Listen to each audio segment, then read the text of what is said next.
Bonjour Hélène. Bonjour Elisabeth. On va commencer avec le Brésil où des dizaines de milliers de personnes manifestent à travers tout le pays et notamment à Rio de Janeiro où des affrontements ont éclaté dans la soirée. Les Brésiliens protestent contre la hausse des transports publics, des prix dans les transports publics et les dépenses pharaoniques qui ont été engagées pour le mondial de foot.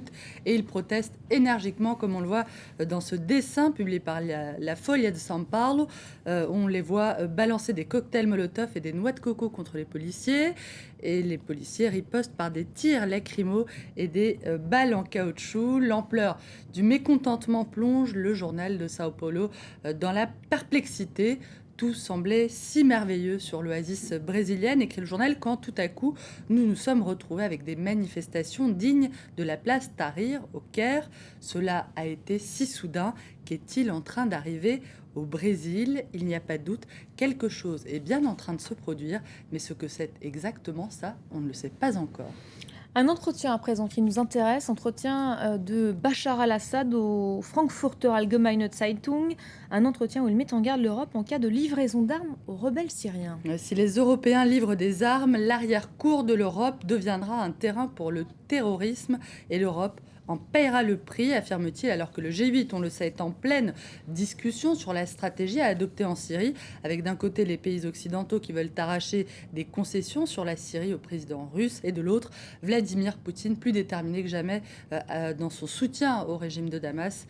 D'après le président syrien, la conséquence de livraison d'armes serait une exportation directe du terrorisme en Europe. Je le cite, des terroristes reviendront avec une expérience du combat et une idéologie extrémiste, prévient-il.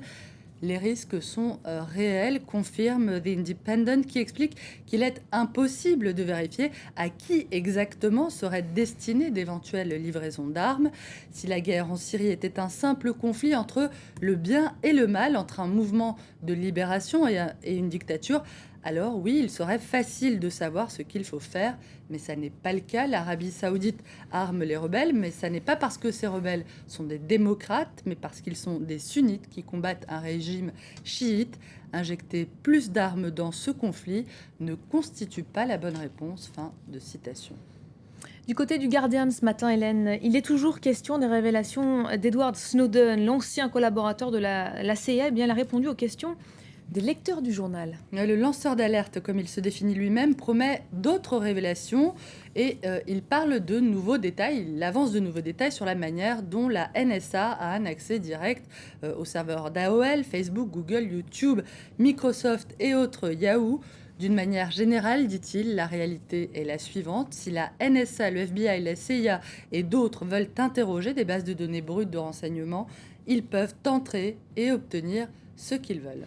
Snowden qui se défend d'être un espion à la solde de Pékin, comme certains élus américains l'ont déjà laissé entendre. Des allégations complètement dénuées de fondement, dit la Chine, qu'on retrouve en avocate assez inattendue de la liberté d'expression, à voir notamment du côté du China Daily qui transforme l'oncle Sam en pieuvre de dimension mondiale, un étrange animal dont les tentacules pénètrent tous les réseaux de communication.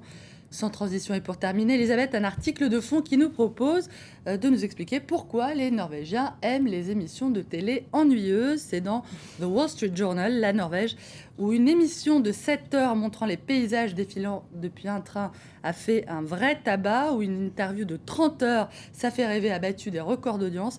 Ce serait lié, nous dit-on, à l'habitude qu'ont les Norvégiens des longues, très très longues soirées d'hiver, qui les rendraient particulièrement réceptifs aux émissions interminables.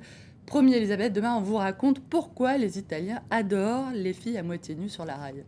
Il y aurait de quoi dire apparemment. Merci beaucoup Hélène, c'était la revue de presse internationale.